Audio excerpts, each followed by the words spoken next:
AWS 서밋 서울 2018 행사에 참석해 주신 여러분 환영합니다. 기조연설에 앞서 아마존 웹서비스 코리아 장정욱 전무께서 환영사를 해주시겠습니다. 모두 큰 박수로 맞이해 주십시오.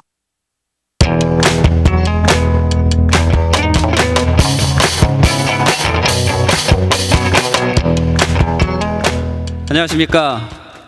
올해로 네 번째로 맞는 AWS 서밋에 참석해 주신 여러분들 진심으로 감사드리고 환영합니다.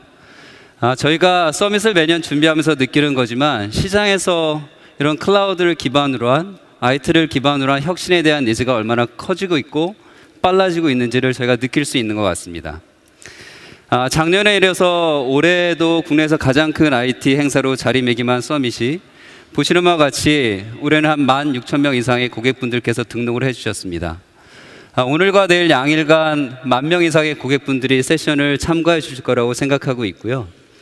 근데 저희가 이런 행사를 준비할 때 가장 중요하게 생각하는 부분은 단순히 어떤 마케팅적인 이벤트가 아니라 참석해 주신 고객분들께서 실제로 클라우드를 통해서 어떤 혁신을 이룰 수 있을까, 어떤 기술 요소들을 배워갈 수 있을까, 얼마나 많은 교류할 수 있는 자리가 될 수 있을까, 실제 교육의 장소가 되기 위해서 많은 노력을 하고 있습니다. 그런 취지에서 이번 서밋에서도 100가지 이상의 세션들이 현재 준비가 되어 있습니다. 오늘은 클라우드에 대해서 기본적인 부분을 배우실 수 있는 어썸데이, 그리고 각 기술 주제 영역별로 조금 더 심화된 부분을 배우실 수 있는 세션들이 준비가 되어 있습니다. 그리고 내일은 최근에 가장 큰 화두가 되고 있는 AI 머신러닝에 좀 특화된 세션들과 실제 인더스트리별로 비즈니스별로 어떤 클라우드 어답션이 이루어지고 있는 케이스들을 조금 더 쉐어드리는 세션들이 준비가 되어 있습니다. 제가 인사 말씀을 드리는 서두에 꼭 감사드리고 싶은 부분은 이 서밋이 저희의 파트너들과 함께하지 않으면 이루어질 수 없었다고 생각합니다. 올해도 60개 이상의 파트너들께서 저희와 함께해 주고 계시고요. 올해 새롭게 한 가지 저희가 시도하는 부분은 이러한 파트너분들의 솔루션들, 서비스들, 그리고 저희의 서비스들에 대해서 실제 1층에 엑스포 공간을 마련했습니다.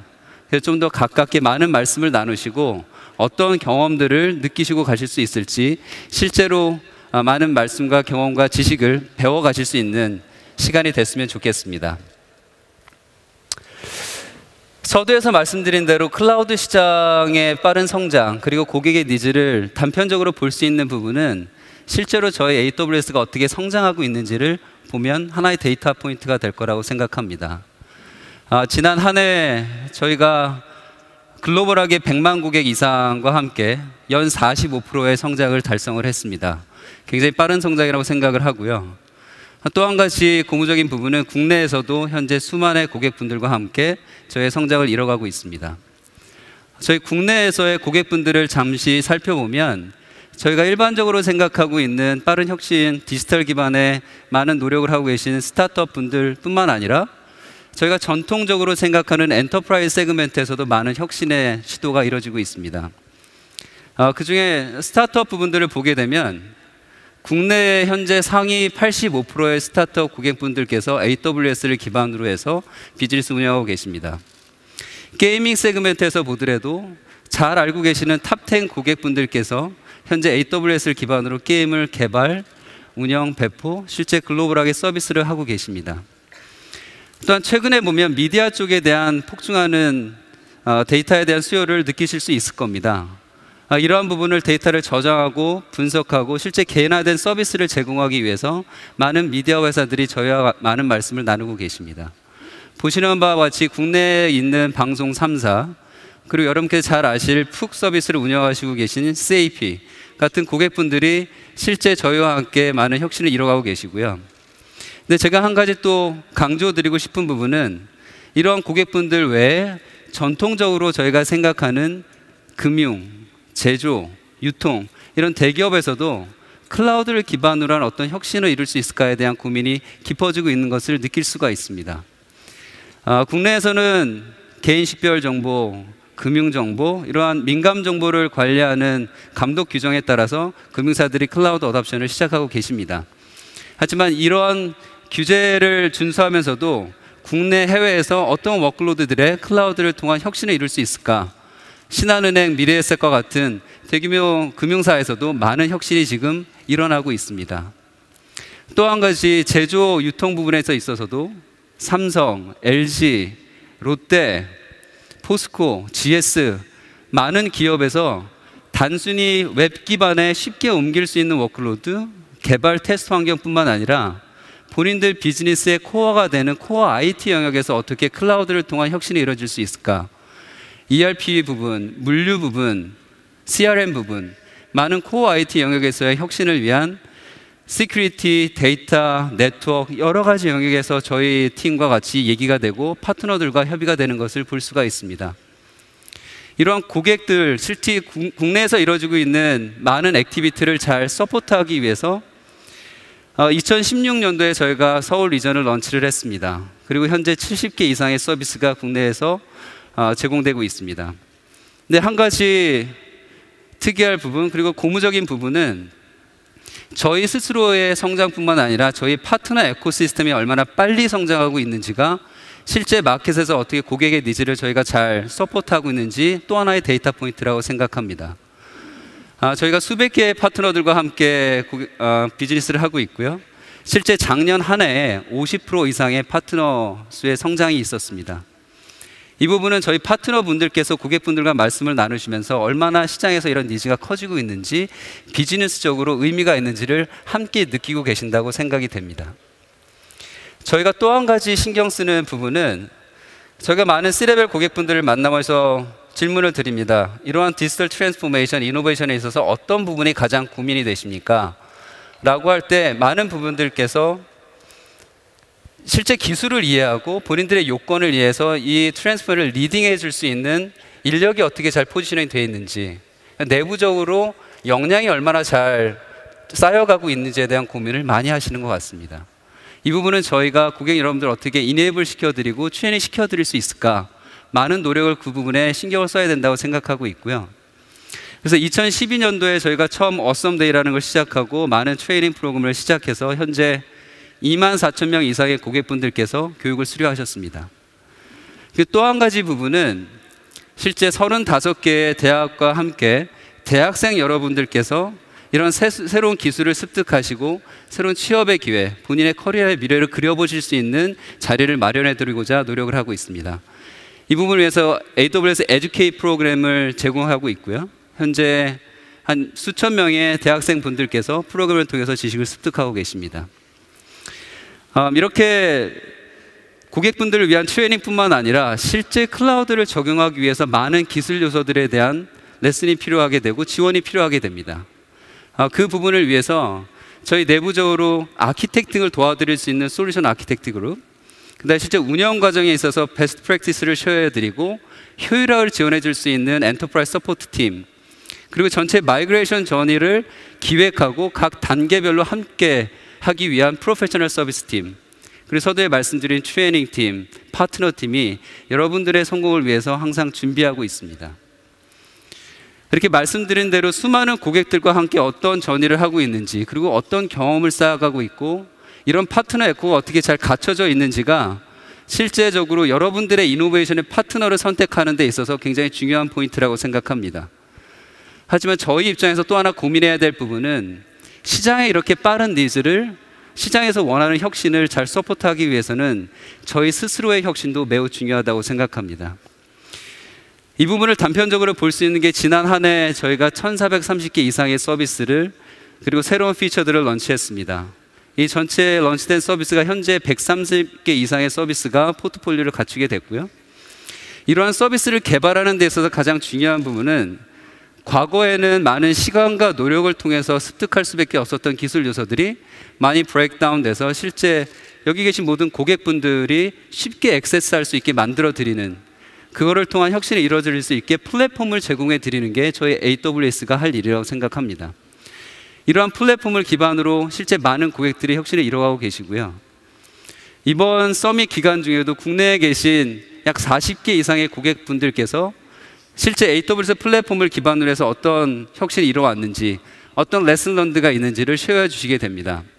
아무쪼록 저희 기술 세션들 뿐만 아니라 실제 고객분들의 세션에 참석하셔서 어떤 부분을 여러분들의 비즈니스에 적용할 수 있을지를 많이 배워가실 수 있는 의미 있는 시간이 되시길 바라겠습니다. 끝으로 앞에서 말씀드린 대로 이 서밋은 여러분들을 위한 교육의 장소입니다. 그 말씀은 서밋의 주인공들은 여러분들이십니다. 많은 세션이 준비되어 있는 것만큼 잘 플래닝 하셔서 많은 정보를 습득해 가실 수 있는 기회가 되기를 바라겠습니다. 다시 한번 서밋에 오신 여러분들 진심으로 감사드리고 끝으로 저희가 생각하고 있는 새로운 서비스, 저희의 비즈니스 방향, 그리고 어떤 고객들이 혁신을 이뤄가고 있는지에 대해서 자세하게 설명해 드릴 저희 기조연설을 담당하실 아마존의 CTO이신 버너 보게스 박사님을 소개해 드리면서 제 인사말을 마치겠습니다. 감사합니다.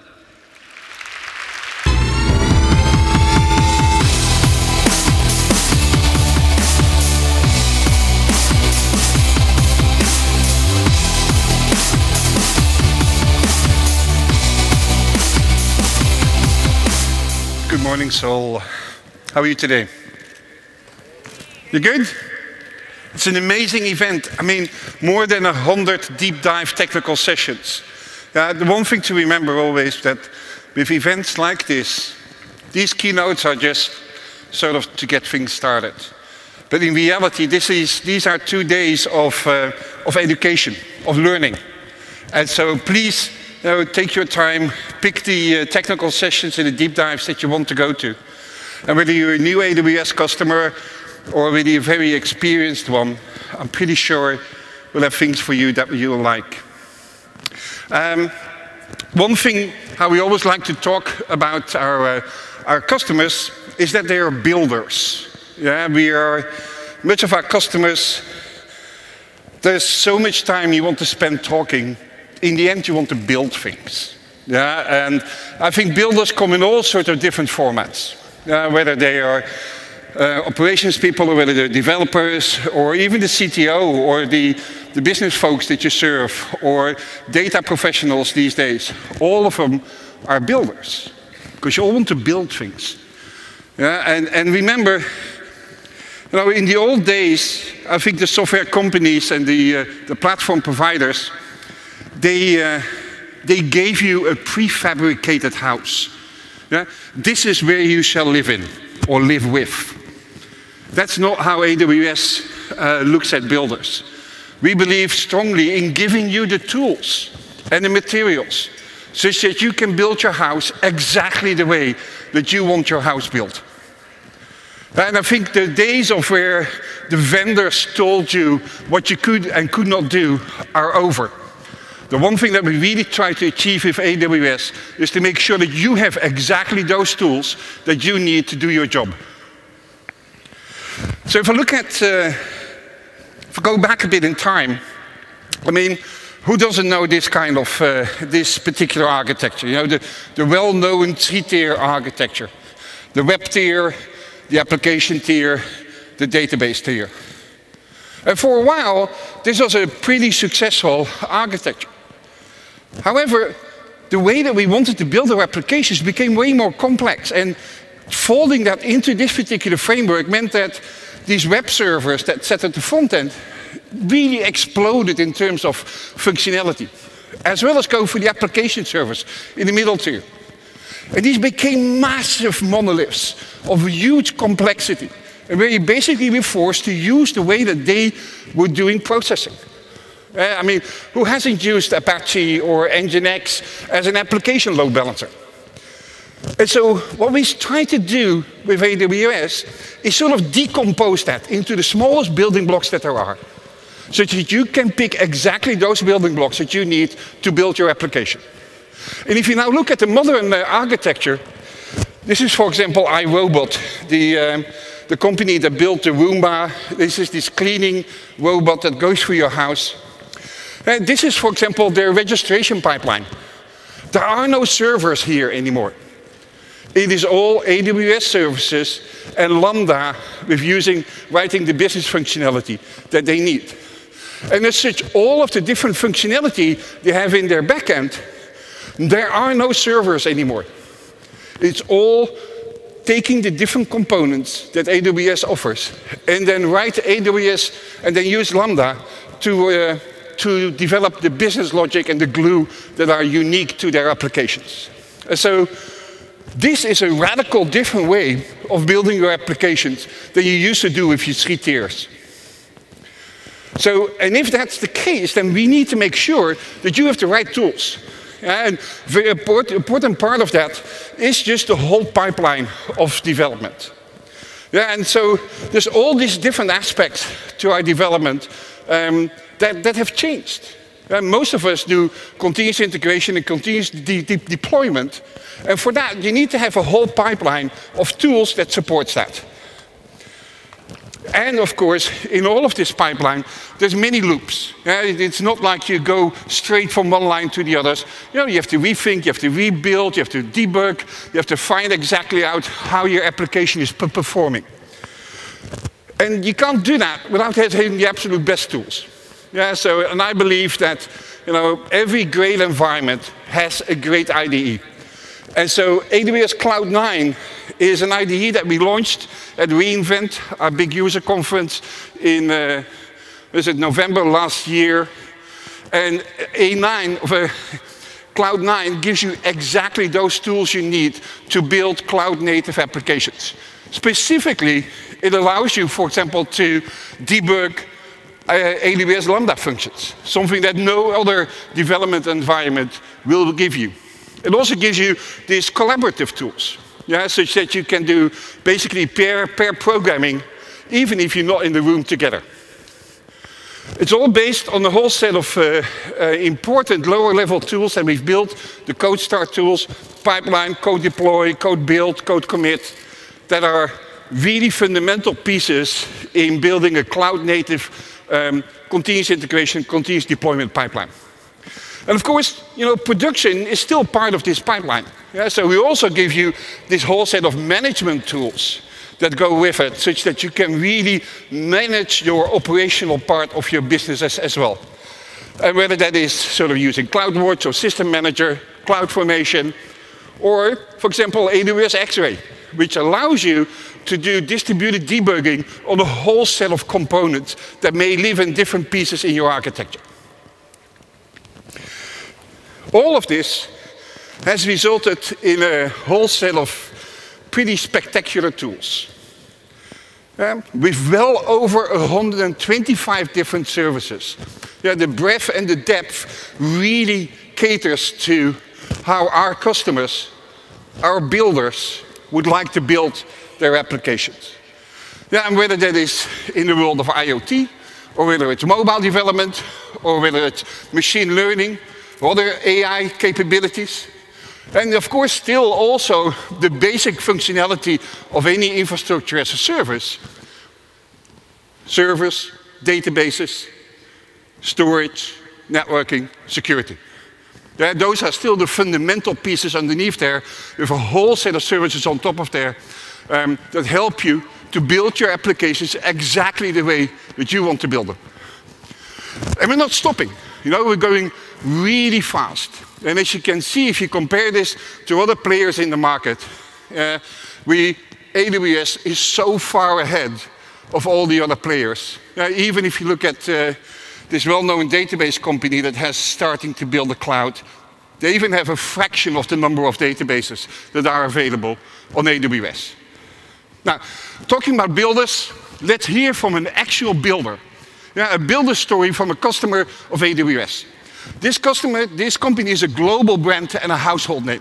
I'm very pleased to introduce IoT development by one of the leading global electronics companies. Please welcome Mr. Kim Dong-woo, Vice President of LG Electronics.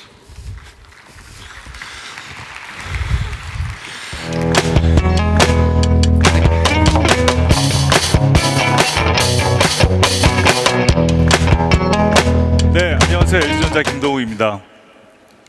올해는 저희 LG전자가 60주년이 되는 매우 뜻깊은 해입니다.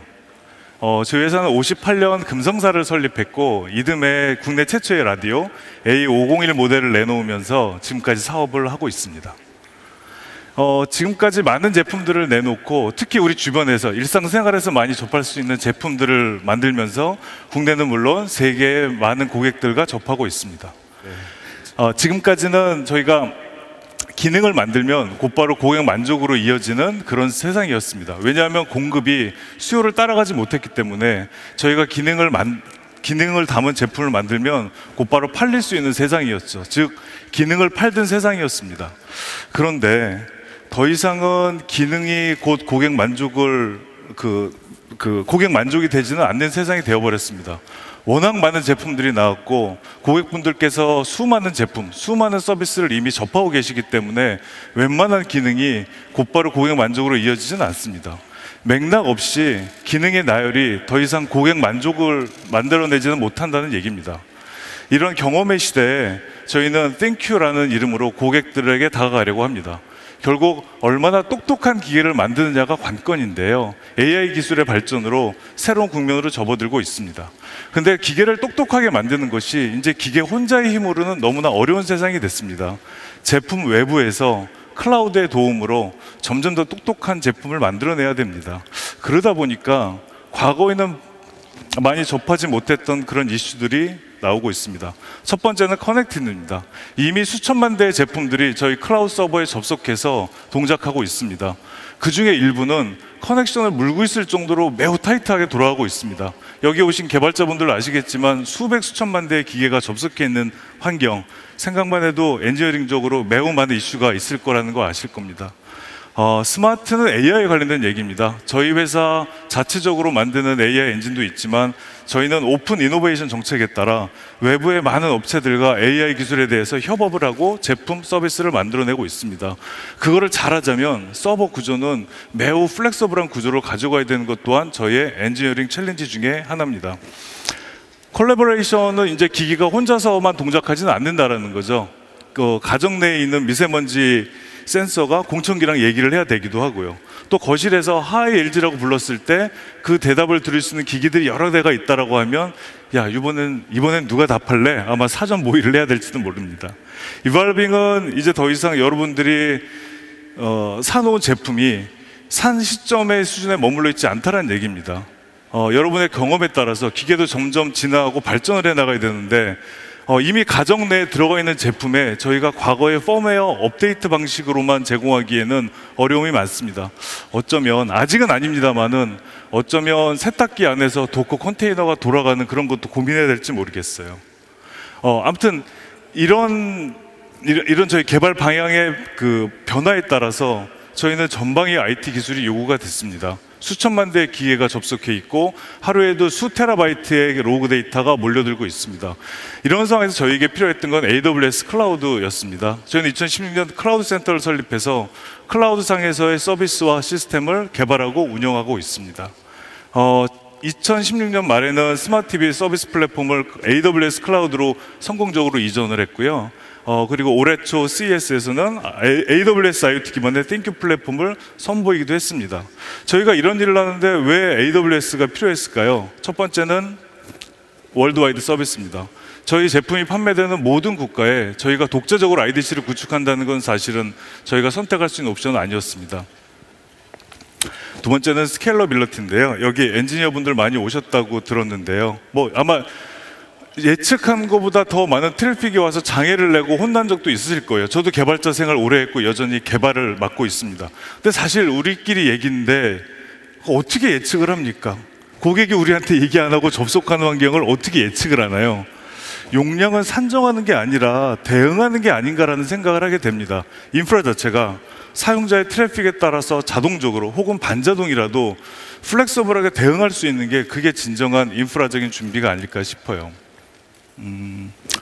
매니지 서비스 관련해서는 참 고민이 많은 대목입니다. 왜냐하면 어떤 부분에서는 커널 소스까지 고치면서까지 아주 최고의 옵티미제이션을 꾀하지만 어떤 부분은 우리보다 좀 먼저 가신 분들, 우리보다 먼저 잘하시는 분들이 세팅해 놓은 설정을 쓰는 게 오히려 안정적이고 더 비용 효과적인 경우가 많이 있으니까요.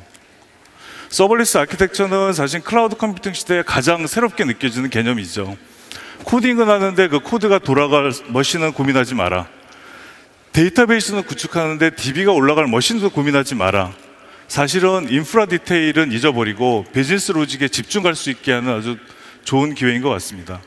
엣지 컴퓨팅 관련해서도 저희 제품들이 컴퓨팅 파워가 충분하지 않은 경우 혹은 클라우드까지 모든 오퍼레이션을 보내기는 어려운 경우 엣지 사이드에서 많은 준비가 필요합니다. 그런 점에서는 작년 AWS 리인벤트에 발표된 세이지메이커, 그린그래스에 대한 도입도 저희가 적극적으로 검토를 하고 있습니다. 이런 것들의 도움으로 저희는 그동안 언프레미스 환경에서 구축되어 있던 서비스 플랫폼을 성공적으로 AWS 클라우드로 이전하는 데 성공을 했고, 지금도 서비스를 AWS 클라우드 위에 쌓아 올리고 있습니다. 여기까지는 다 좋은데요, 사실은 개발자 입장에서 고민이 완전히 없는 건 아닙니다. 맨디드 서비스나 서버레스 아키텍처가 너무 많이 잘해주다 보니까 혹시 이런 식으로 가다가 엔지니어링 역량은 점점 떨어지는 거 아닌가, 그냥 일반적인 유저 수준으로 전락하는 건 아닌가 라는 걱정이 들기도 합니다. 저희도 마찬가지 고민을 했고요. 그런 점에서 저희 예를 하나 말씀을 드릴게요. 저희 시스템 중에 일부가 데이터가 너무 많은 시스템이 있었습니다. 그야말로 사이즈에 압도되는 케이스였고요. 이 데이터들을 어떻게 처리할지 고민하면서 많은 주변 시스템들 둘러봤는데 저희에게 딱 맞는 건 없었습니다. 그래서 저희가 독자적으로 AWS 위에 구축을 하기로 했습니다. 스토리지 시스템을 만들었고, 일반 DB 대비 수십 배의 저장 용량, 그리고 억세스 속도도 더 빠른 걸 만들었습니다. 데이터베이스 전문 회사도 아닌데 어떻게 가능했냐고요? 우리 동네이기 때문에 가능했습니다. 범용의 영역에서는 싸우기 어렵지만 우리 도메인에서 우리가 가장 잘할 수 있는 거는 우리 특성에 맞게 만들 수 있었던 거죠. 이 과정을 하면서 클라우드 시대에 엔지니어링 역량을 쌓아가는 게 이런 게 아닌가 라고 깨닫게 됐습니다.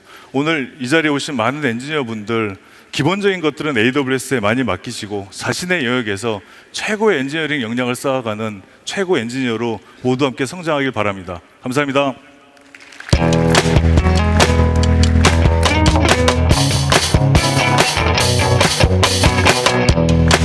Thank you. Great story. Something remarkable in this particular story, which I picked out of it, is that large enterprises traditionally have not been known as, let's say, fast adopters of new technology. But what we see, and especially with serverless technology, that enterprises pretty quickly are going the serverless route because it gives them so much benefit.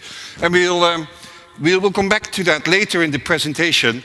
But it is something remarkable that the tools that we're giving everyone to use, enterprises are jumping on them as quickly as even the younger startups are.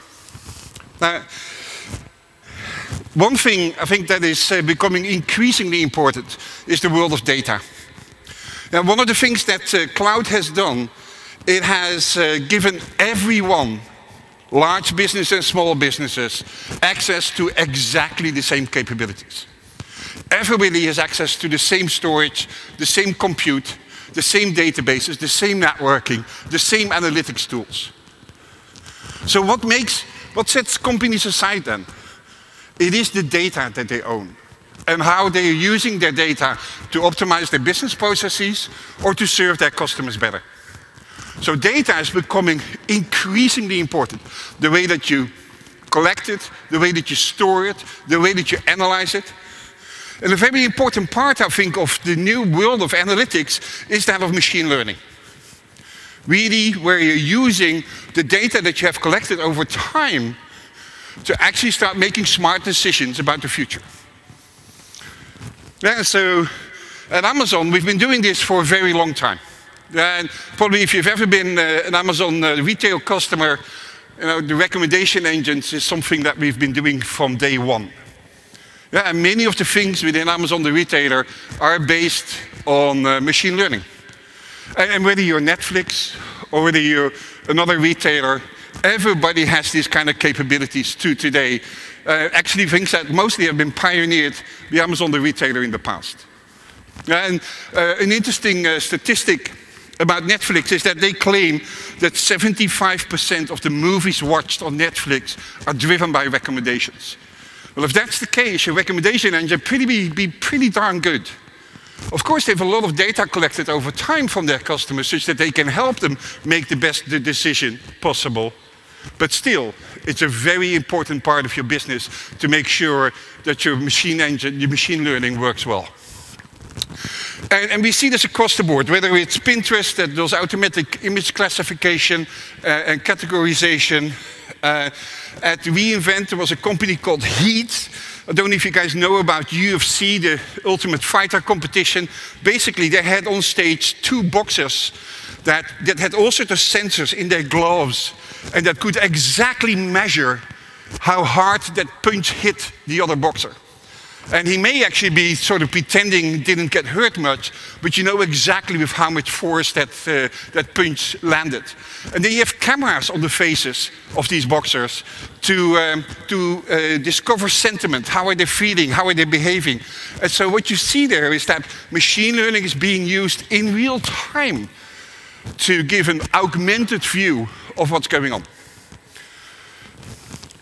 Hudl is an interesting young business that actually where literally sort of millions of hours of video is being uploaded by all sorts of amateur teams, and then machine learning is being applied to those videos to give coaches of those teams assistance and advice about how to improve their play. So at Amazon, we've been doing this for a very long time.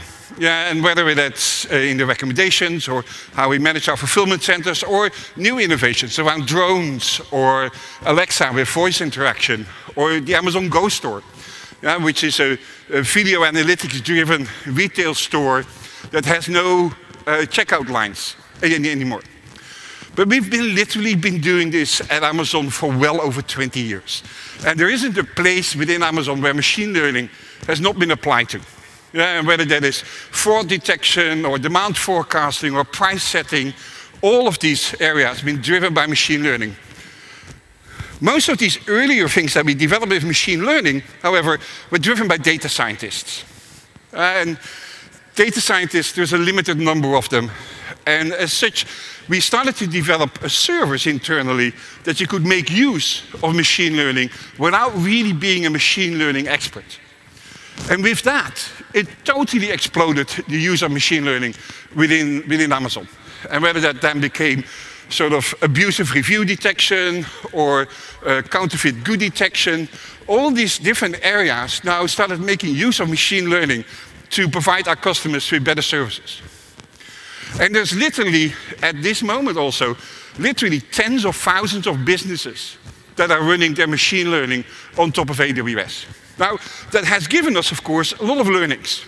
Yeah, so what have we learned from all of these customers? And what have we learned from our use of machine learning within Amazon, the retailer? Well, what we've learned is that machine learning needs a new stack. Yeah, if it really always has to center around the data scientist, then we're not going to make much progress in getting machine learning in the hands of everyone. Because really, that is the mission of AWS. To put machine learning in the hands of every developer and every data scientist, yeah, regardless how long you've been doing machine learning already. And so, I think there's 3 different areas where we want to apply this to. So, the first area is that of data scientists. Yeah? Data scientists basically work at the lowest area of the stack, really focused on frameworks and interfaces, yeah, for example, Caffe or MXNet or TensorFlow, and really integrating that with the hardware platforms that AWS has to offer. I think these two, by the way, the advances in these 2 areas, both hardware and software, is the reason why machine learning is now getting all this attention.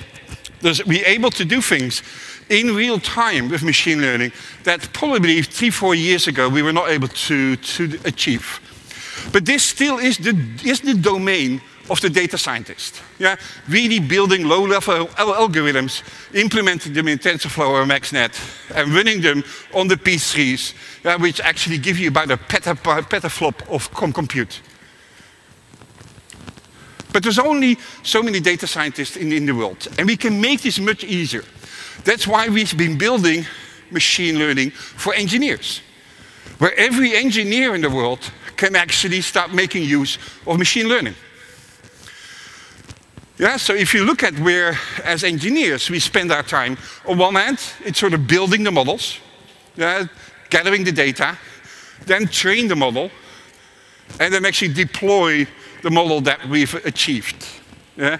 Now, there's a lot of heavy lifting in each of those different sections that have nothing to do with machine learning. It's just moving data around, making sure they're the right format, making sure you can repeatedly do parameterization of the training that you're doing. So much work that we've developed a service for that helps you. Amazon SageMaker takes away the heavy lifting of the machine learning that normally the data scientists have to do. So if you look at step number 1, building is really with pre-built notebooks with all the algorithms in there, Jupyter notebooks, and then a whole set of new algorithms that we've developed around streaming algorithms that are much cheaper and much faster and allow you to grow your data sets without having to retrain the whole data set. Then when you come to the training, with one click you can actually get the training started, and you can choose your parameterization the way that you would want to. And then the resulting model makes it easy to deploy. Basically, with one click, you can automatically deploy the model, and we will do the auto-scaling for you. Basically, you don't have to worry about how much server capacity you need to answer the questions that are being sent to your model. SageMaker will auto-scale this for you. So basically, the whole pipeline of machine learning, all the way from collecting the data to deploying the model, is automated here for you, and basically puts ML in the hands of every developer. Now, not all of you want to work with these lower level algorithms. Many of you will just want to use 1 or 2 machine learning driven services.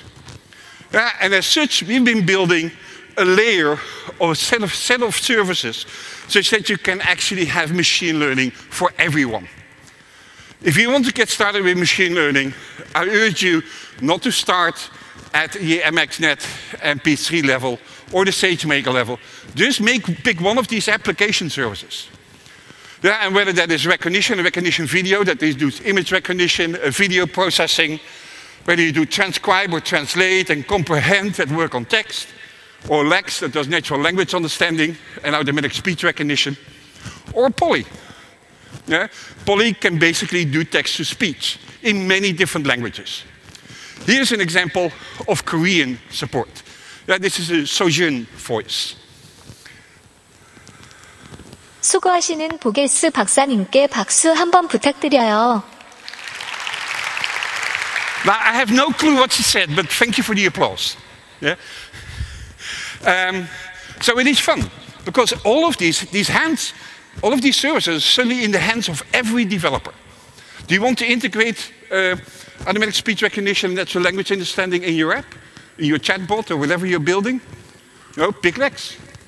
Do you want to talk to your customers? Use Polly. Yeah? And these services are very simple to use. And the goal is, with that we're giving you machine learning services for everyone to use.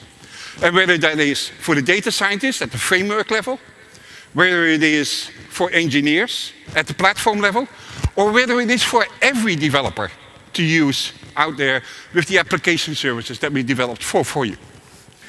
Now, ML plays a very important role for many businesses today, and as such, tomorrow there will be a keynote given by Swami, the Vice President of AI and ML here at the summit, where he will do a deep dive on all the services that we've built for AI, and also has a number of customers on stage here from Korea that will tell you about how they are using the Amazon AI services.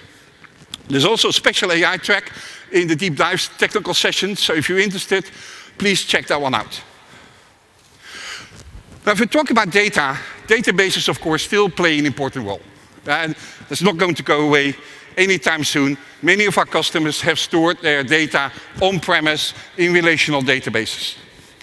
What they've told us, however, is that they would really like to move to a different type of database once they're migrating into AWS.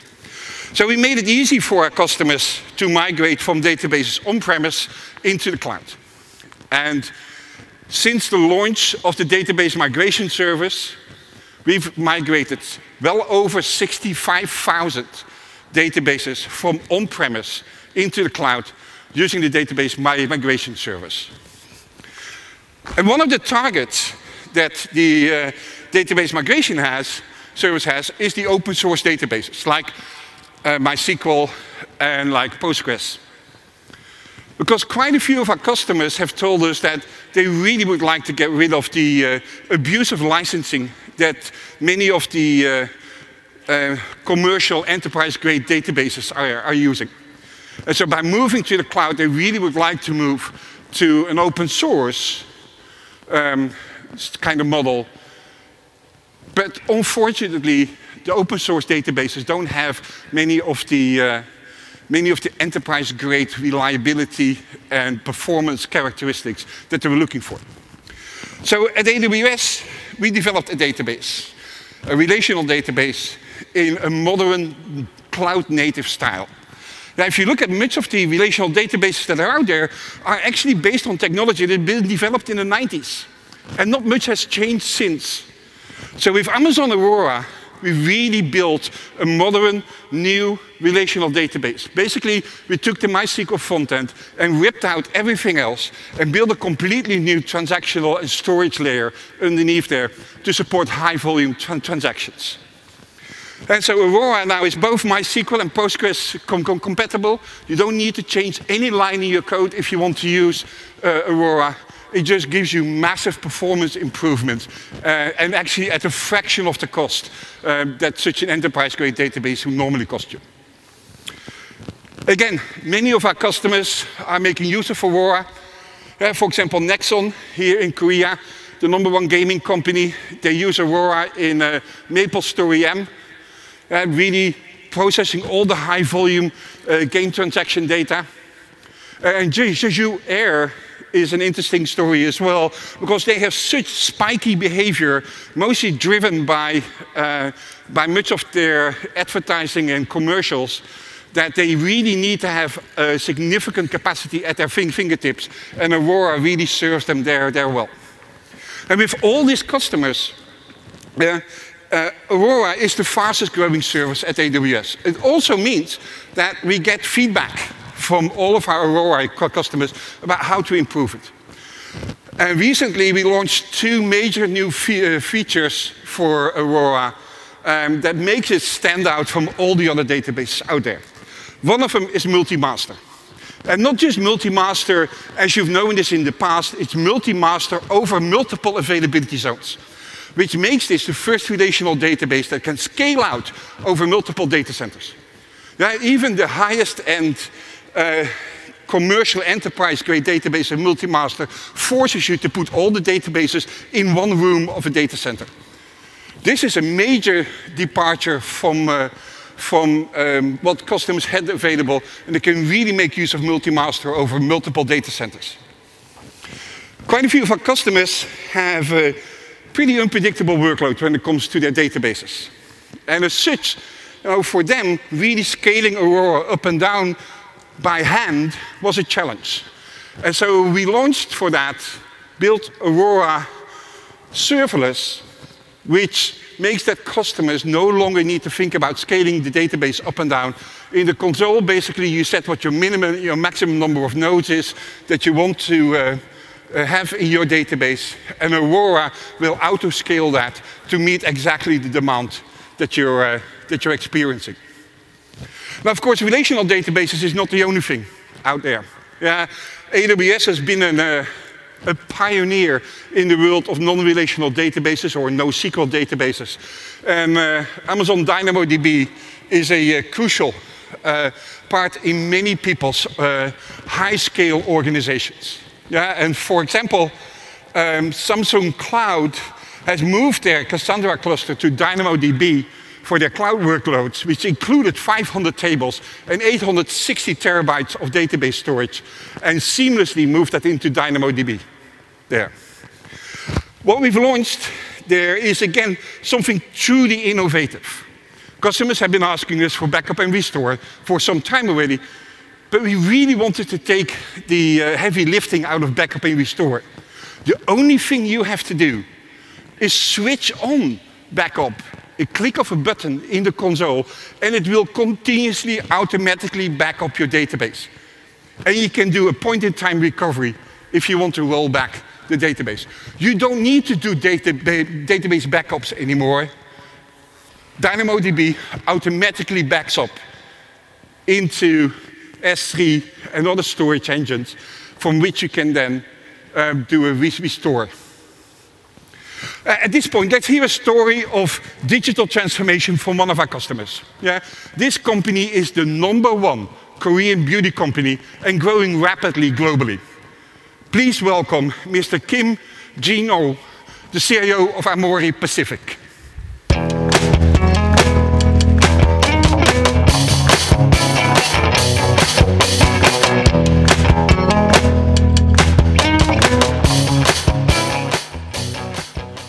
네, 안녕하세요.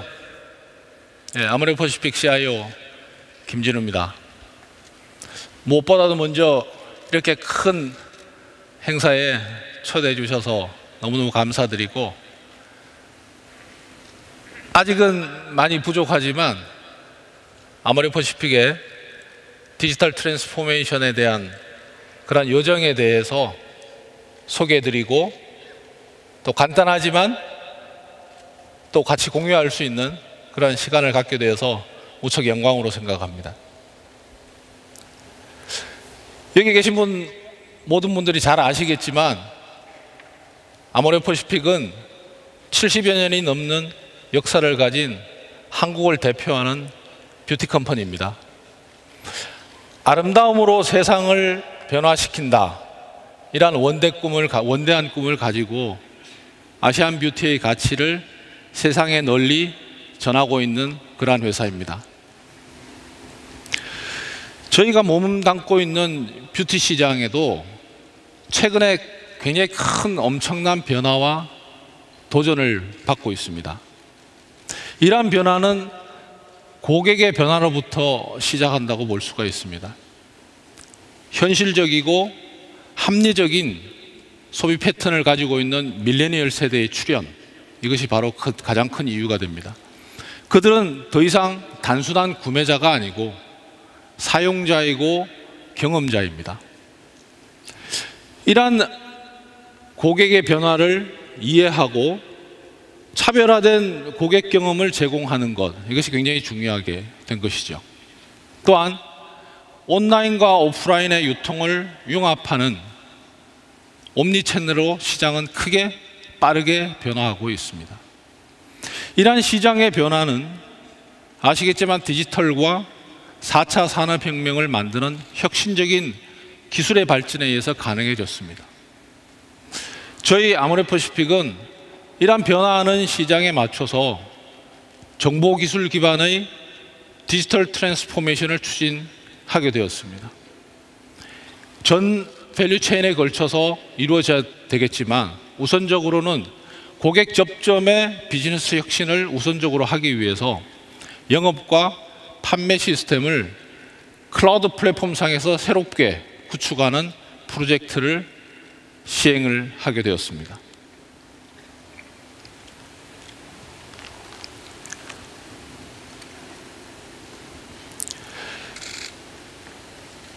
저희들이 기획하고 현재 구축하고 있는 새로운 영업 판매 시스템의 구축은 3가지의 전략을 취하고 있습니다.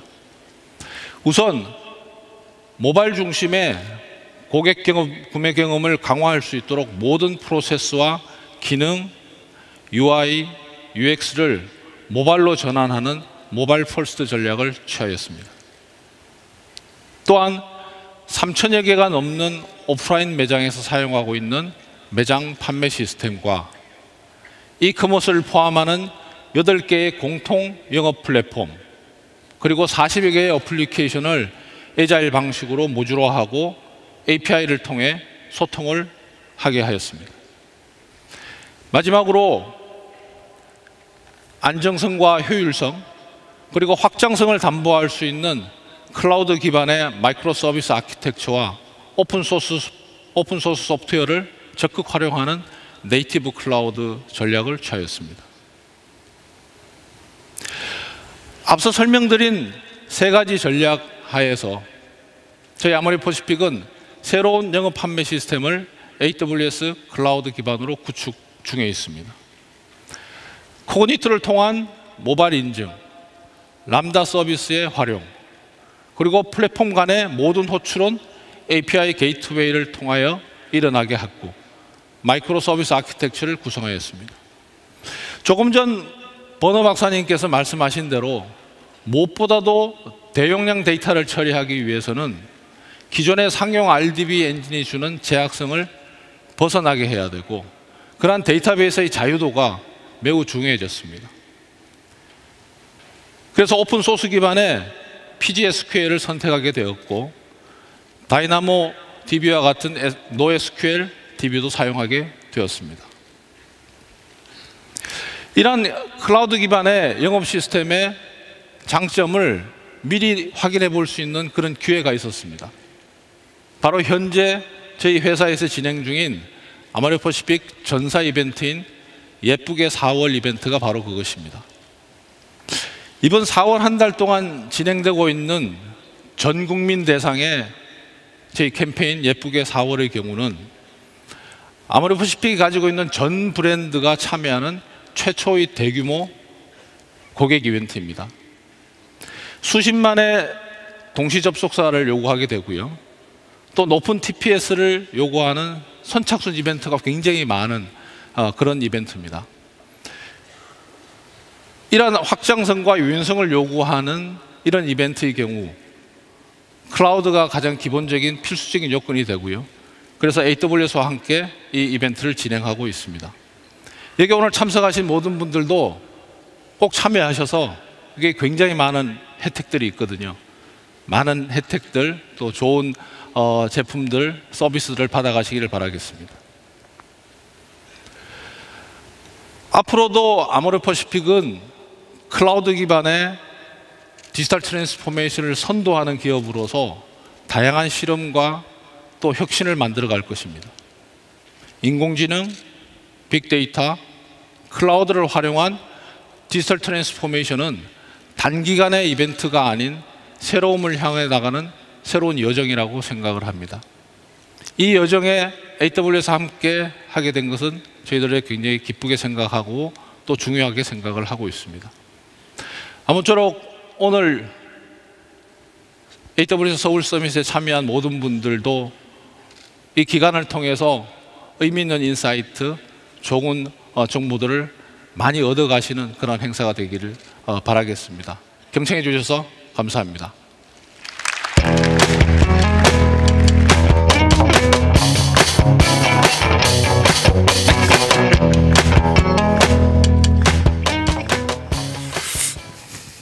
Yeah, the use of data is of course becoming increasingly important for everyone. And whether you use machine learning for that or maybe more traditional analytics. That's weird, to call this traditional analytics. Whether you want to do ad hoc, whether you want to do data warehousing, whether you want to build your own EMR analytics tools, all of them are available for you on AWS. The basic piece in all of that is Amazon S3, the simple storage service. The first service we ever launched, and it plays an increasingly important role in the data environment of many of our customers. And so whether it is all around object level controls, meaning you can have sort of lifecycle policies, how objects move through AWS in different storage classes, or how you migrate them over to Glacier, our long-term storage service. And of course, some of the most important security tools out there so that you can really protect your data that lives in S3. Now, with all the storage services on one hand that we have, whether that is S3 or EFS and EBS, or the databases, or the non-relational databases, or even databases that may live on-premise. Because the reality is, for many of us, our data lives in silos, lives in different places within our organization, and just because that has grown over time. And on the other hand, you have the analytics tools. How can we make sure that those analytics tools, whether it's Athena for ad hoc querying, or EMR if you want to build your own dedicated analytics applications, or Redshift if you want to do data warehousing, or Elasticsearch Service if you're interested in, for example, using the Kibana visualization toolkits. Glue is the service that sits in the middle. It has a data catalog as its core component for which you can really sort of determine what kind of data sources are available for your analytics tools to use.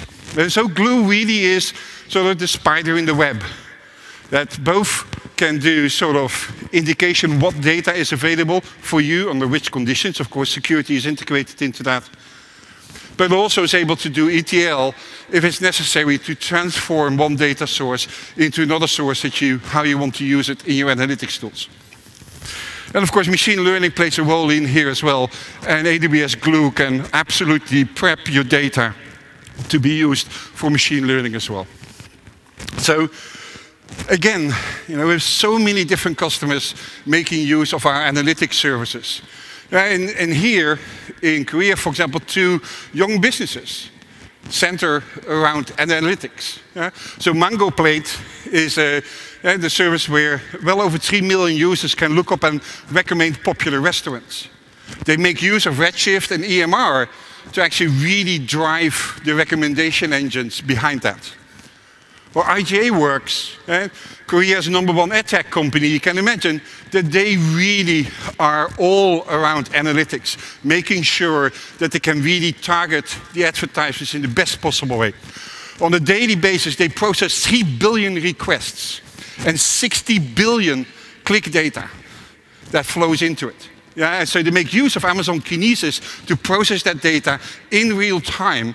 And the data comes from literally tens of millions of mobile devices. So many customers are doing analytics as core in their business. And not just young businesses, enterprises as well.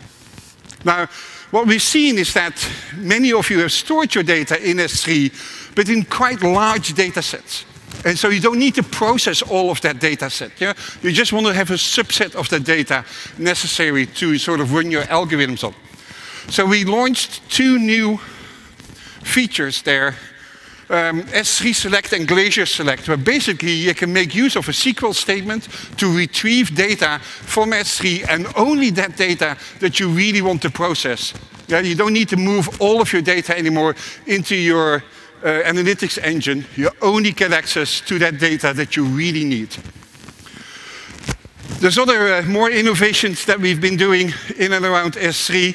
Of course, we already had 3 different storage classes, S3 standard but infrequent access, so at a lower price point and a lower availability, you would be able to store your data if you won't need access to it immediately. Glacier, of course, the long-term archiving engine.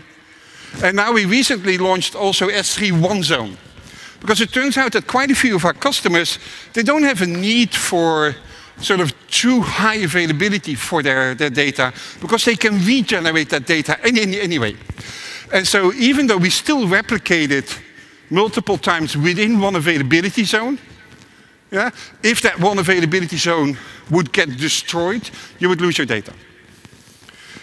So for many of these scenarios that our customers have backups, or if they do cross-region replication into another region, and they may actually do the cross-region replication into just one zone, because it's much cheaper and gives them exactly what they need, because they can regenerate the data from the original zone. With all of this, we've been able to help our customers decide on what's the best way to architecture applications. So we've, well over 12 years now that we've been running AWS. We've learned a lot about how our customers are using our tools and our services, and what the best way is to go about. We don't force you, we just give you advice around this. So the well-architected framework works on 5 different pillars. Operational excellence, security and compliance, reliability, performance, and cost. In each of those pillars, we have separate documents with advice around how the best way is to go about building your applications on AWS. I'm basically asking you 20 or 30 questions that you should be able to answer. For example, in the area of security, do you do key rotation? Do you exercise minimum privilege? Yeah, all of these kind of questions are actually questions you should be able to answer regardless of whether you run on AWS or not. But of course, we'll give you the answers for AWS, but it's general applicable. And so the well-architected framework sits on top of a number of principles that we've developed over time, where no longer you should actually worry about sort of your capacity that you need, how to really use auto-scaling, drive your architecture using your data, and, for example, use game days. Game days basically mean that why don't you break your applications now and then to make sure that they can withstand that kind of breaking. One particular area that's, I think, increasingly important is that of security and compliance. And we give you a whole set of best practices around security and compliance, such that you can build secure, well-protected applications. I think the world is changing dramatically and changing very fast. If you look at the number of data breaches in the past years, they've been astonishing. And I think as much as that we can raise hell about that, what's most important is that we as technologists should take responsibility here. We should make sure that the next generation of applications that we are building has security built in from the ground up, where security basically is everybody's job. And that although we are innovating really fast, we should not leave security behind or think about security as something that you do at the end of your process. So the pace of innovation really needs to meet the pace of protection for automation. And remember, you have to protect your customers and your business. Because without that, you do not have a business. At AWS and at Amazon, security will be forever our #1 priority. It will be forever our #1 investment area.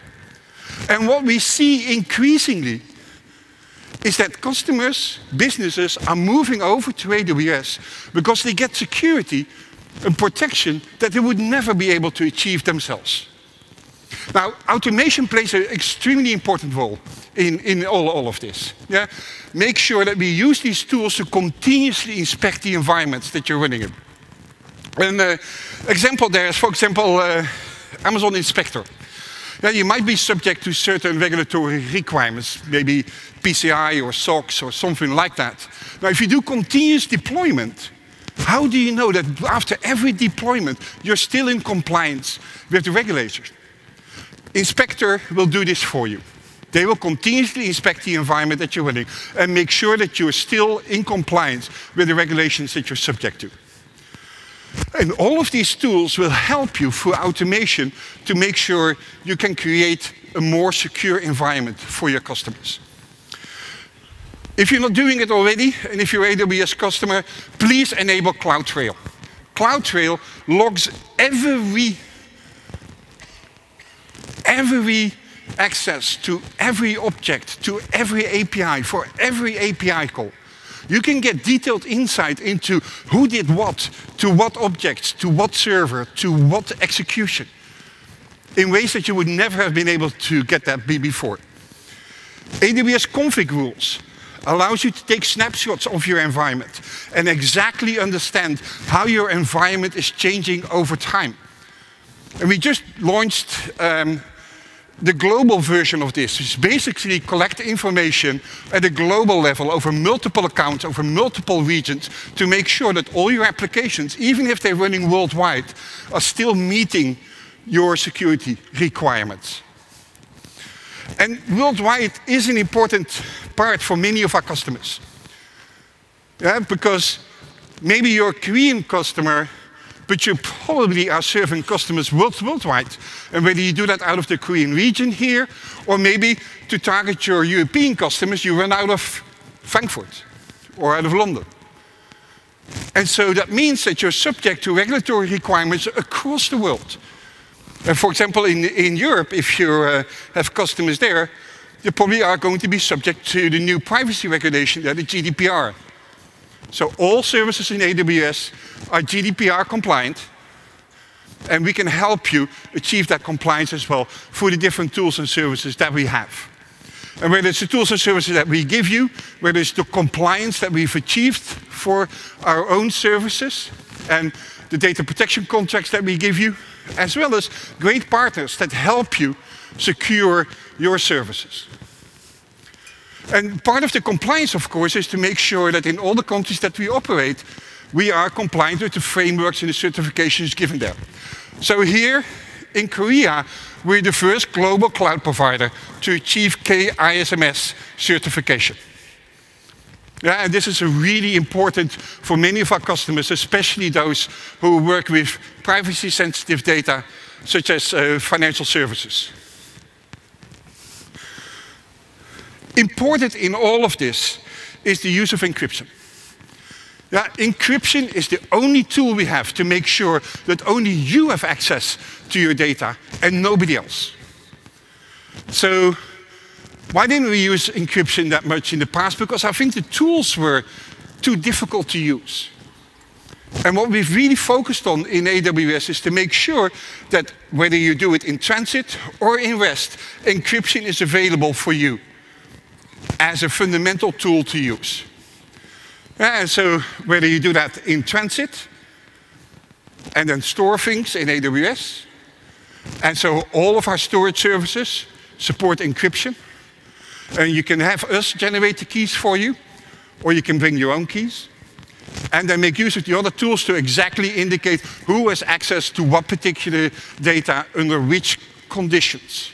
But it's you who decides who has access to your data and nobody else.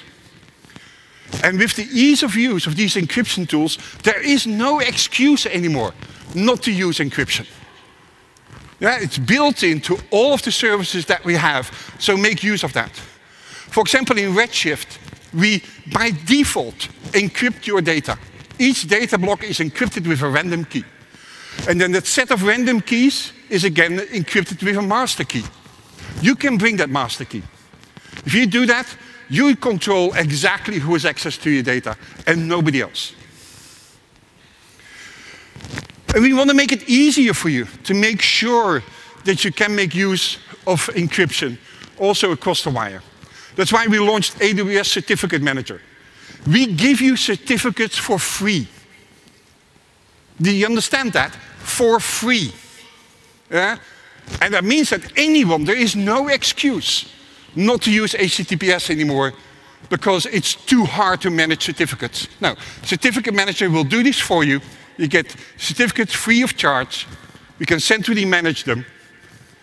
And we do automatic renewal of your certificates, which is one of the biggest pain points, I think, managing certificates. Customers have asked us here for some innovation as well. They love Certificate Manager.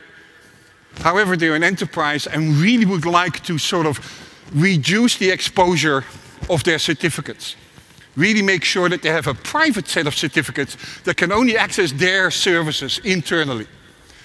So with that, we've launched AWS Certificate Manage Private Certificate Authority, which allows organizations to create their own certificate authority with their own set of certificates, such that they control exactly who has access to the services and who has not. Another innovation that we did recently was a new service that we launched is AWS Secrets Manager. We all have secrets to keep. And whether those are passwords or whether those are database passwords, for example, or those are API keys, all of them are secrets that you should not put in your code. So Secret Manager helps you manage those secrets, and then in your code you can just revert to Secret Manager to retrieve the secret for you. And what makes it easy for you, for example, to do database rotation. We had a customer that had well over 50 different MySQL databases running, and although they really wanted to do password rotation, they could only do it once every 3 months because it was such a hassle. With Secret Manager, they just rotate the passwords every 6 hours without any change to their code. So start making use of Secret Manager if you have secrets to keep. With that, security is everyone's job. It's no longer just the job of the security department or the security team. It is all of our jobs. If we want to keep our customers safe and our business healthy, we need to make security all of our jobs. Now, I'd like to bring up another local customer that many of you may recognize. This company is the most successful financial services organization in the Korean financial market. I'm happy to introduce Mr. Cho Jong-seo, the VP Head of Digital Strategy for Shenyang Financial Group.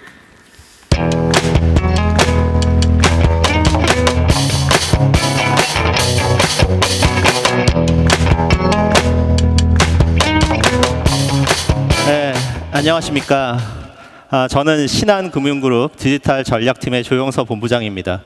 오늘 제가 여러분한테 말씀드릴 사항은 저희 신한금융그룹의 디지털 트랜스포메이션입니다. 그러한 배경 하에서 저희가 클라우드를 왜 중요하게 생각하고 저희가 이때까지 어떻게 아마존과 협업을 해왔는지에 대해서 간략하게 말씀드릴까 합니다.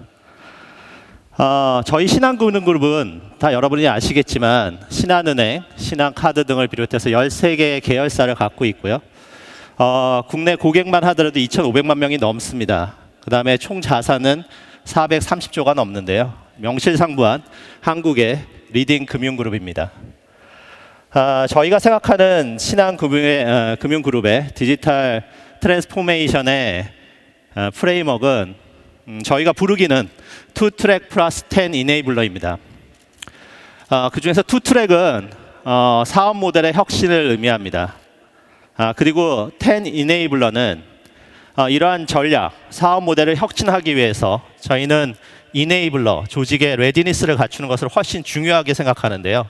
그러한 조직의 레디니스를 갖추는 것을 10개의 분야로 나눠서 추진하고 있습니다. 투트랙 중에 트랙 1은 기존에 저희가 갖고 있는 은행이나 카드의 금융 비즈니스 모델에 디지털 신기술을 적용해요. 언제든지 디지털 트랜스포메이션의 첫 단계인 고객 경험을 획기적으로 개선하고 더 나아가서는 운영 효율성을 강화하는 것을 의미합니다. 트랙 2는 핀텍을 비롯해서 여러 가지 ICT의 빅 플레이어들이 하는 그러한 파괴적인 모델에 대한 대응과 구축 방안입니다. 이를 위해서 저희는 자체적으로 엑셀러레이터 모델 플러스 그 다음에 오픈 이노베이션의 플랫폼을 구축 중에 있고요. 이것을 통해서 디지털 생태계를 구축 중에 있습니다. 더 나아가서는 저희 스스로의 파괴적인 혁신을 통해서 디지털의 신사업 모델을 역시 구축 중에 있습니다. 10 이너이블러 중에서 중요한 것이 결국은 사람들의 일하는 방식, 그 다음에 내부 역량 개발, 외부 인재의 수혈이 됩니다. 그런 것들을 하기 위해서 저희는 신한의 핵심 인재들, 디지털 핵심 인재들을 한 140명 정도를 모아서 신한 디지털 이노베이션 인스티튜트를 창설하였습니다. 저희가 이 SDII를 통해서 포커스를 하고 있는 디지털 금융에 있어서의 중요한 핵심 분야는 한 6개 정도의 기술 분야가 있습니다. 여러분이 다 익숙하신 AI, 빅데이터, 블록체인, 오픈 이노베이션, 물론 클라우드, 그 다음에 디지털 익스피리언스입니다. 실제로 사람들의 일하는 방식이 금융 혹은 은행에서 디지털 핵심 인재로 거듭나기 위해서는 밑으로부터의 혁명이 굉장히 필요합니다. 이를 위한 창의성을 극대화하고 소통을 극대화할 수 있는 장이 필요한데요. 그것을 위해서 올해 3월 금융권 최초로 디지털 캠퍼스를 오픈하기도 했습니다. 결국 굉장히 빠르게 변하는 디지털의 트렌드와 고객의 니즈를 어떻게 적시에 대응할까 하는 것이 결국은 금융기관들의 디지털 트랜스포메이션의 성공을 좌우할 것 같습니다. 그러한 대응력을 높이는 데 있어서 저희는 클라우드는 굉장히 필수 불가결한 요소라고 생각을 하고 있습니다. 실제로 저희가 클라우드를 적용해 본 바에 따르면 에자일이라든지 데브옵스의 방법론들을 적용하기가 굉장히 용이하고요. 실제로 저희가 한 AI 프로젝트의 클라우드를 사용해 보면 개발 기간도 한 50% 정도 단축시킬 수 있었습니다. 한국의 금융기관들의 가장 중요한 전략 중에 하나가 글로벌화인데요. 이러한 글로벌화를 저희가 잘 추진하려면 혹은 성공 요소들을 만들어내려면 일일이 대규모의 인프라를 구축해 가면서 해외에서 디지털 전략을 혹은 디지털 글로벌 전략을 론치하기는 굉장히 힘듭니다. 또한 이러한 상황에 있어서는 클라우드를 사용을 하면 대규모의 인프라 구축 없이 훨씬 더 빠른 속도로 저희가 원하는 디지털 상품과 서비스들을 론치할 수 있습니다. 저희가 이러한 클라우드의 중요성에 비춰서 왜 AWS와 같이 협업을 했는지에 더 잠깐 말씀을 드리고자 합니다. 여러분이 잘 아시는 것과 같이 AWS는 세계 1위의 클라우드 회사입니다. 실제로 1년 반이면 클라우드 상의 여러 가지 신기술들이 AWS의 플랫폼에 탑재됩니다. 그리고 아마존 자체가 커스터머 obsession이라는 고객 중심 사상으로 고객의 니즈를 즉각적으로 수용을 합니다. 실제로 저희가 AI 프로젝트를 했을 때 저희가 가장 힘들었던 부분이 데이터 전처리라든지 새로 개발된 솔루션들을 디플로이 하는 거였는데요. 그런 것들에 대한 신기술 혹은 그런 것들에 대한 고객의 니즈가 즉각적으로 반영되고 있습니다. 작년 한 해만 하더라도 AWS에 탑재된 신기술 서비스들이 1,400건이 넘었었습니다. 한국은 클라우드, 특히 퍼블릭 클라우드에 있어서는 세계에서 가장 보수적인 규제 환경을 가지고 있습니다. 그렇기 때문에 실제로 국내 금융 환경에서 퍼블릭 클라우드를 적극적으로 도입하기에는 어려움이 있는 것도 사실입니다. 하지만 저희는 향후 디지털 트랜스포메이션을 추진함에 있어서 클라우드가 핵심이라는 판단하에 2016년부터 다양한 클라우드 서비스들을 도입하고 있습니다. 특히 AWS와 함께 16년에는 일단 규제가 허용되는 북미의 인터넷 뱅킹을 클라우드로 전환을 하였고요. 작년에는 일본에 있는 신한재팬은행을 역시 클라우드로 전환을 시켰습니다. 올해에는 저희가 신한은행의 모바일 플랫폼 새로 론치된 쏘리라는 브랜드인데요. 혹시 써보신 분들도 계시리라 생각됩니다. 거기에 탑재되는 컨텐트 딜리버리 서비스를 AWS를 통해서 구축을 했고요. 그 다음에 저희가 비금융 신사업 플랫폼을 론치를 준비 중에 있는데 그것도 역시 AWS의 클라우드를 써서 구축을 했습니다. 은행뿐만 아니라 카드의 커머스 플랫폼인 올데 서비스라는 쇼핑 사이트도 지금 현재 클라우드 전환을 추진하고 있고요. 무엇보다도 신한금융그룹은 2020년까지의 클라우드 마이그레이션 계획을 수립하고 있습니다. 향후 2020년까지는 규제가 허용되는 저희 글로벌 주요 거점에 여러 가지 금융 서비스들을 클라우드로 전환하는 계획을 수립 중에 있습니다. 저희가 했던 몇 가지 작업 중에서 저희가 가장 중요하게 생각하는 작업을 하나 말씀드리고자 합니다. 실제로 전체적인 IT 시스템을 클라우드로 마이그레이션 시키는 것은 저희가 추진하고 있는 디지털 트랜스포메이션의 가장 중요한 핵심 과제 중에 하나입니다. 현재 저희는 사내 클라우드도 운영 중에 있는데요. 먼저 사내 클라우드와 AWS를 연계하는 하이브리드 아키텍처를 설계를 했습니다. 또한 이러한 하이브리드 아키텍처를 검증하기 위해서 저희가 전체 서버가 한 5,000여 대 정도 되는데요. 그 5,000여 개의 서버군을 마이그레이션 레디니스 어세스먼트를 통해서 전부 어세스먼트를 했고요. 그 중에서 먼저 한국의 규제가 허용되는 범위 안에서 1차적으로 17개의 워크로드를 선정 중에 있습니다. 그 선정된 17개의 워크로드를 우선적으로 1차 이전 작업을 올해 안에 완료시킬 예정입니다. 결국 이러한 작업을 통해서 궁극적으로 저희는 신한금융그룹의 클라우드 기반 차세대 플랫폼의 로드맵을 구상 중에 있습니다. 저희가 생각하는 디지털 트랜스포메이션의 핵심은 디지털 신기술이 아닙니다. 결국은 고객이고 DT를 추진하는 저희 26,000 신한 전 직원입니다. 즉 사람입니다. 하도 빠르게 변하는 디지털의 환경 속에서 저희가 DT를 추진함에 있어서 늘 저희가 올바른 길을 가고 있는지에 대한 의구심이 들기도 합니다. 이에 대해서 저희가 궁극적으로 던지는 질문은 두 가지입니다. 신안의 디지털 트랜스포메이션이 과연 신안에 열광하는 고객을 창출하고 있는가? 두 번째로는 신안의 DT를 통해서 26,000의 신안인이 디지털 역량에 대한 자부심을 가지고 자신감에 쌓여서 신안에서 행복한 직장 생활을 하고 있는가? 저희는 이 두 가지 질문에 그렇다고 대답할 수 있으면 저희의 디지털 트랜스포메이션이 올바른 길을 가고 있다고 생각할 수 있을 것입니다. 이러한 디지털 트랜스포메이션의 성공을 위해서 저희는 클라우드는 매우 중요한 수단이고 AWS는 신안에게 가장 중요한 파트너 회사라고 생각하고 있습니다. 앞으로도 저희 신한금융그룹은 성공적인 디지털 트랜스포메이션을 통해서 한국 금융의 새 장을 열고 미래를 선도해 나가기 위해서 최선의 노력을 경주할 것입니다. 감사합니다.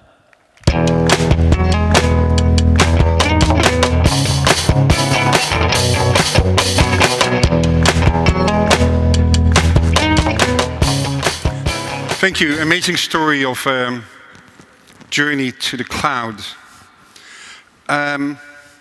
Of course, there's one piece left, and it's compute. Yeah, after all, we still have to run our application somewhere.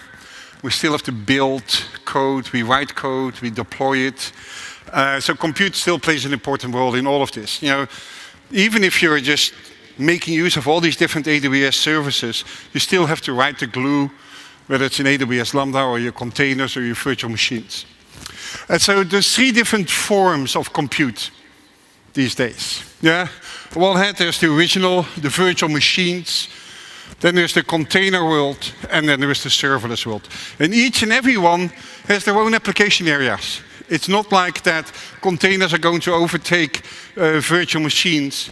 I think all these three different pillars will be very successful in the future.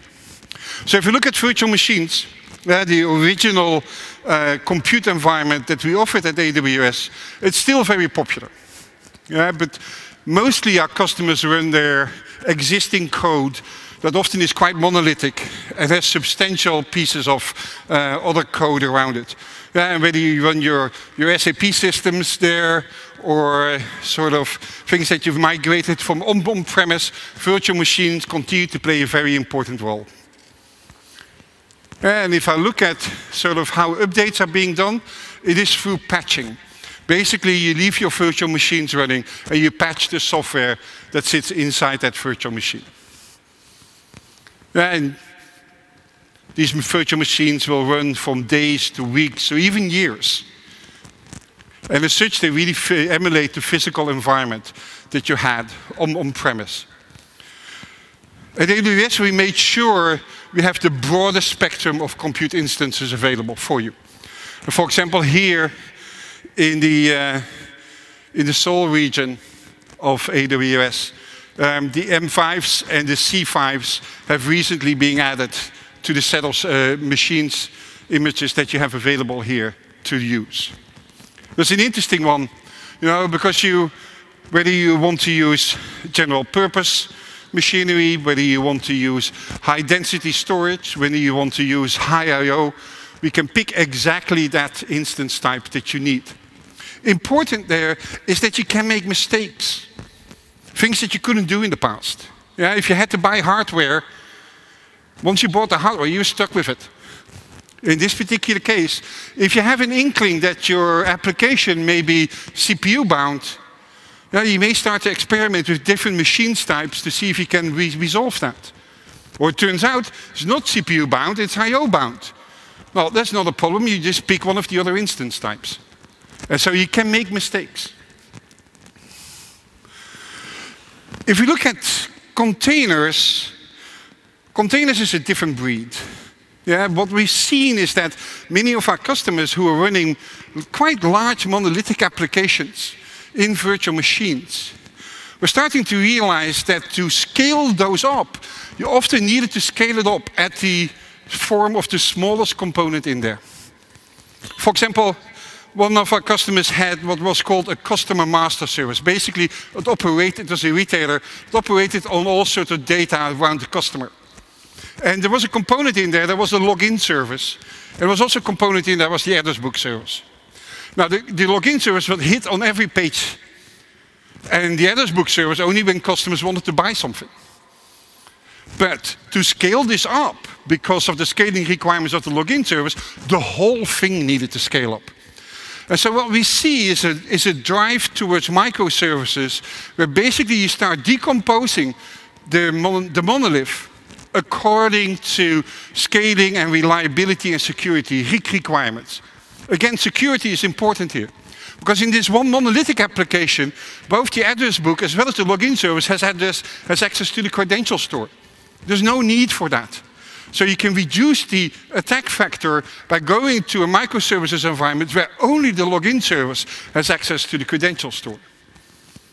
So typically, in a container environment, you do updates in an immutable fashion, meaning that you go to the next version instead of patching the software that is running. And typical containers run from hours, minutes to hours, depending on sort of the requirement for scale at that particular moment. And really drives a lot of agility. Now, at AWS, we've been building this for a long time. Yeah? We really wanted to make sure that you have a container environment that deeply integrates with all of the other AWS services. Yeah, that if you go to a container world, you do not need to give up on security. And you do not need to give up on integration with CloudWatch or application load balancing. Really made sure that we have a deep integration with all of the AWS services out there, making sure that it is the best platform to run your containers on. And again, literally hundreds of thousands of our customers are running containers today. And last year, for example, Samsung, when they launched the S8, they also launched something called Samsung Connect. And that basically is backed up by Amazon ECS for a microservices architecture, so that they can do DevOps and flexible scalability with it. Quite a few of our customers would prefer to run Kubernetes because it's an open source environment and they really enjoy the way that is going to develop. According to a recent survey of the CNCF, which manages the Kubernetes stack, 64% of their participants actually are all running Kubernetes on AWS. So with that, we want to make sure that customers can run Kubernetes in the best possible way on AWS. And as such, we launched EKS, an enterprise-grade platform for running Kubernetes clusters on AWS. However, if I look at much of the container platforms today, engineers still need to do a lot of work. And especially when it comes down to sort of mapping containers onto virtual machines. Basically the compute clusters that they need to run over. That has nothing to do with building the application that you're building. It is sort of a pre-cloud approach. It's just like we give you virtual machines, but you don't need to manage the hardware. Now, if we give you containers, you should not have to manage the virtual machines underneath there either. Yeah? You just want to build, you don't want to manage clusters. So with that, we launched AWS Fargate, which takes away all the heavy lifting when it comes to container environments. You no longer need to map onto virtual machines. You just run your containers, you build your containers, and you just launch them. And Fargate will take care of the mapping onto compute instances. So with containers on AWS, again, we give you the whole set of choice. Where you can pick exactly what you want to use. Do you want to use ECS? Do you want to use Fargate with ECS? Do you want to use Kubernetes or Kubernetes on Fargate? All of those choices are available for you. Now the third pillar of our compute environment is really where I think the future is heading to. It is really being able to write code without ever having to worry about where to run it or how to scale it. It is really making sure that you can just write one function or write a piece of code And AWS will take care of it if you want to run one instance of 50,000 instances next to each other, where we will take care of sort of the spreading it over multiple availability zones, managing performance, managing cost, managing reliability, managing security. Yeah, so I really think that pretty sure soon we'll end up at that first slide that I showed you of the iRobot guys, where the only thing you write is business logic. Because in reality, what serverless gives you is what all the other components in AWS already do. If you use DynamoDB, if you use Elasticsearch, all of those do auto-scaling. They automatically scale over multiple availability zones, manage the security. And so all of these services give you already this serverless approach. Now it's time for us to make sure that our compute world can do that as well. So with that, we really feel that serverless is sort of the future of where application development is going. No servers, flexible scaling, high availability, and you only pay for what you've actually executed. Which is really important for many of our customers that have highly flexible workloads. And again, what I said earlier today is that what surprised us somewhat is that enterprises immediately jumped on the bandwagon for serverless. All the new applications that they're building, they're making use of the serverless paradigm because it really gives them the flexibility and the reliability that they're looking for. Here in Korea, Zigbang is the #1 Korean mobile app. This the real estate search with 8 million users. And they migrated their traditional cloud architecture that ran on EC2 with load balancers over to basically tens of serverless microservices using Lambda and API. And so everything that you see now on their site, whether it's image conversion or property search, all of them are individual Lambda functions that can scale up and down depending on the demands that there are. So in compute, we give you the whole range. Again, we give you choice. We give you exactly those tools that you need. You want to run virtual machines, you want to run containers or serverless, or combinations of them. We want to make sure that you can do exactly what you want to do on the AWS platform, so that you can build your house in the way that you want to build your house, not how a vendor tells you to. So with that, I want to suggest that if you haven't done so, to join the AWS Korea user group. It's well over 15,000 builders that are in that user group, and there's a lot that you can learn from each other. With that, I hope you have a great day of learning today and tomorrow. So with that, go build.